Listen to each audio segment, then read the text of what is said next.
ప్రియమైన దేవుని బిడ్డలారా, మీకందరికీ ఉదయకాల శుభములు తెలుపుతూ ఉదయకాల కృతజ్ఞత విజ్ఞాపన ప్రార్థనకు మిమ్మల్ని అందరినీ ప్రేమతో ఆహ్వానిస్తున్నాను. ప్రార్థన.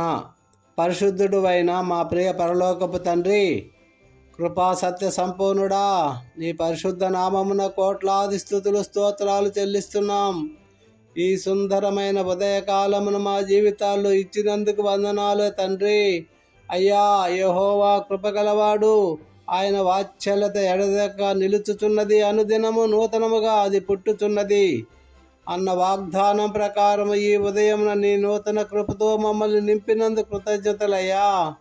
మరణ ఛాయలు మా దరి చేరకుండా ప్రాణముతో మమ్మల్ని సజీవ లెక్కలో ఉంచిన నీ ప్రేమకు సాష్టాంగ నమస్కారం చేస్తున్నాము తండ్రి. ఈ ఉదయకాలమున నీ పాద సన్నిధిలో చేరి ప్రార్థిస్తున్న ప్రతి బిడ్డను నీవు దర్శించమని వేడుకుంటున్నాం ప్రభువా. అద్వితీయ దేవా, నీవు మా కాపరివి గనుక మాకు లేమి కలుగదు. గత రాత్రంతా నీవు మా చుట్టూ నీ దూతలను కావలి ఉంచి మాకు సుఖనిద్రను దయచేసి సూర్యోదయమును చూసే భాగ్యాన్ని ఇచ్చావు. నీవు పండుకొనున్నప్పుడు నీవు భయపడవు, నీవు పండుకొని నిద్రించున్నప్పుడు నీ నిద్ర తీపిగా ఉండును. సామెతలు 3:24 అన్న మాటను మా పట్ల నెరవేర్చావు ప్రభువా. నీకు వేలాది వందనాలు. మా కుటుంబాలను, మా పిల్లలను రెక్కల చాటున దాచి ఉంచినందుకు వందనాలయ్యా. ఈ లోకములో ఎంతోమంది ఈ ఉదయాన్ని చూడలేకపోయారు, కానీ నీవు మాపై ఉంచిన అపారమైన కనికరమును బట్టి నీ నామమును స్తుతించున్నామయ్యా.